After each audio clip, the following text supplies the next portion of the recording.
City Rail Link is by far the largest transport project ever delivered in New Zealand. It's been delivered as a single project. We are delivering everything from the civil engineering, architecture, rail systems to an operating railway through the centre of New Zealand's largest city, Auckland. Our team involves over 430 designers from 30 different countries, covering over 16 design disciplines.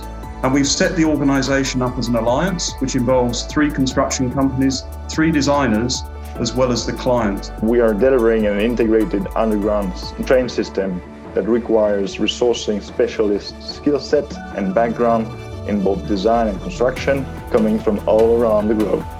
Adding digital transformation aspects to it is a huge step up, knowing that workforce is expected to grow to 5,000 at peak.